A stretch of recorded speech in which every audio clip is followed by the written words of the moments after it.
All right, everyone. Well, this is my favorite part of the brain. My favorite part of the brain is the amygdala. So, it's derived from the Greek origin word amygdalae, meaning almond. So, there are two amygdalae in the brain.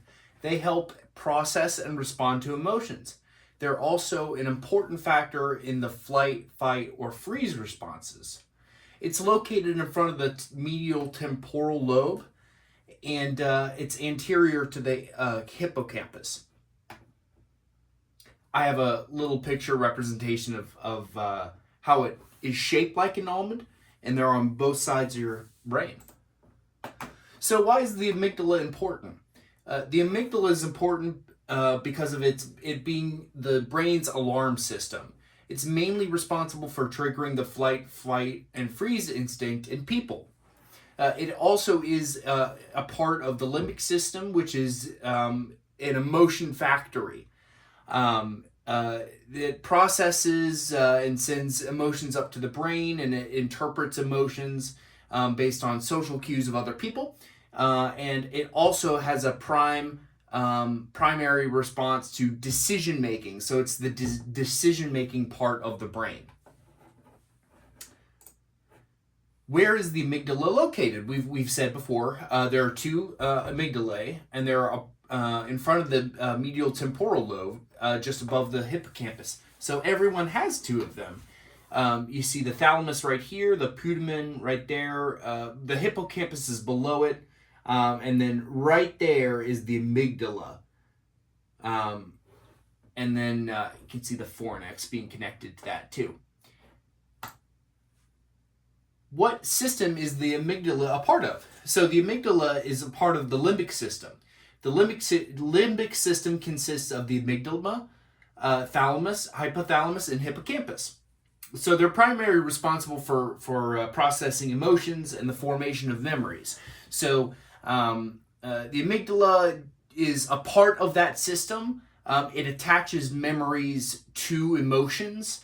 But it is not necessarily the center of the formation of memories, or like long-term, short-term, or like sensory memory. But it is a part of the limbic system. So what does it do? The amygdala is a small structure in the brain that processes emotions like fear, anger, and pleasure.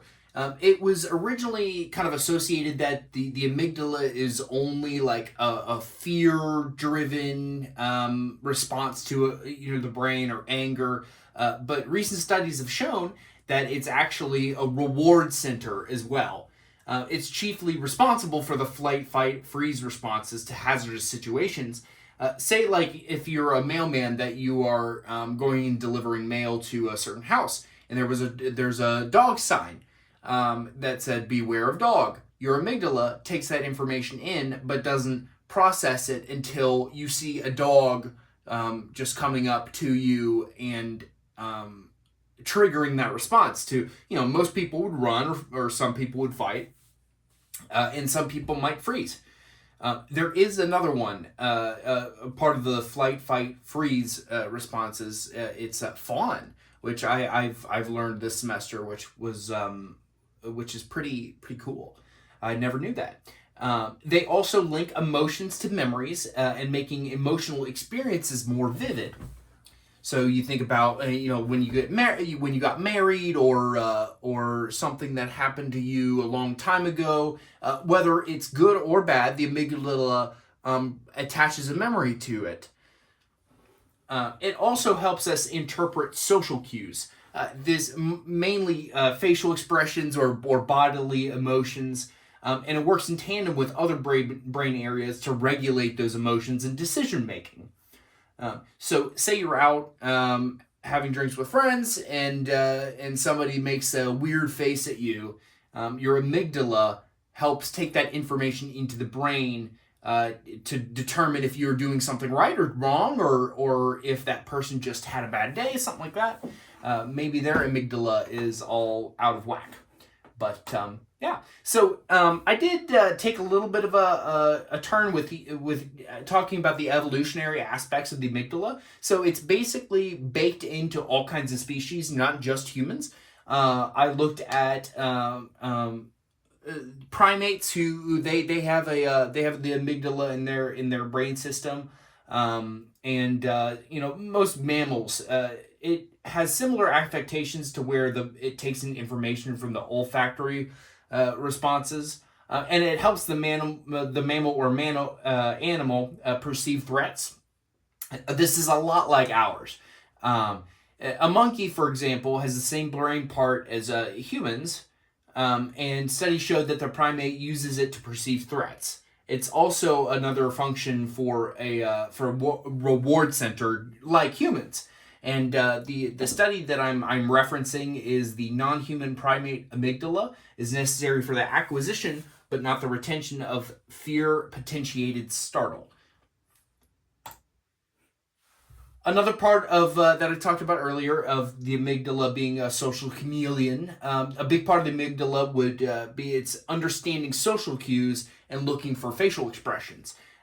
We're constantly taking in this information, and the amygdala it's constantly stressing the brain out and to fit in or be cool. The amygdala is a part of a decision making system, and it has a heavy influence on the social aspects, and the choices that somebody would make are seen by other people. So the amygdala is constantly noticing what other people are doing, so it can adjust its own system. The response time for the amygdala sending and receiving information to the brain is quite fast. So I previously talked about going out to the bar, having drinks. The amygdala would take in that information about 130 milliseconds after that face is made. So I reference a study here that timed the amygdala response time when presented with facial expressions. Our results revealed early amygdala responses to emotion facial expressions starting at 130 milliseconds after stimulus onset. Stimulus onset being somebody making a face, and then it ends when the part of the amygdala lights up in the EEG or EKG. Importantly, the amygdala responded to action relevance, not only with the face, but also with abstract shapes as well. And these relevance effects consistently occur in the later time windows too, because we're not, processing just facial expressions. It's everything around the face too. So right here is the source that I'm referencing. Temporal dynamics of the amygdala in response to emotion and action relevance. So some people, they would have problems with the dysfunctional amygdala. This could be from anything from adverse childhood experiences or post-traumatic stress disorder, combination of substance use or alcohol use. Some problems that occur when somebody has an amygdala that has been dysregulated or is overactive could be a lack of emotion, excessive fear or anger. They also have behavioral changes such as abnormal eating and the loss of speech and language, otherwise categorized as aphasia. There's also physical changes too, such as a faster heart rate, sweating, and hyperventilation. When I say physical changes such as faster heart rate, sweating, hyperventilation, that's the flight, fight, freeze response too, to where it's shutting down all emotions and just going based on instinct. And for some people, for some reason the amygdala is not turned off. They need to regulate their amygdala, and that's a problem. There's lifelong causes and they the good thing is there's always a path forward to cope or deal with that with either cognitive behavioral therapy or some form of EMDR. I've heard is effective. But what I found that if somebody does have problems with a dysfunctional amygdala, they can start meditating. There's this guy on here called Michael Seeley. I really recommend him for meditation. I would put on his YouTube videos, and I would do body scan meditations and whatnot. It's really good for your internal health. Like I said before, therapy is also a solution for amygdala regulation if you are dealing with past PTSD or childhood experiences or stuff in your current life that are just life issues that you need to work out, or trauma too. Trauma to the brain or trauma is in emotional trauma. Therapy can help that out. Along with meditating, there's breathing exercises that you can do. Regulating your breathing is a core concept of meditation. But if you do those breathing exercises every single day, or whenever the thoughts occur, or flight, fight, freeze response, breaking up that pattern is the best way to get out of there. And then I included working out too. You see this buff guy right here. Working out is also a great solution for the amygdala dysregulation, because you're activating your flight, fight, freeze response by fighting, contracting and decontracting those muscles and getting them all tight is a great way to regulate your amygdala without a perceived threat being there. Thinking that meditation and therapy is a workout for your mind, but workout is a workout for your body.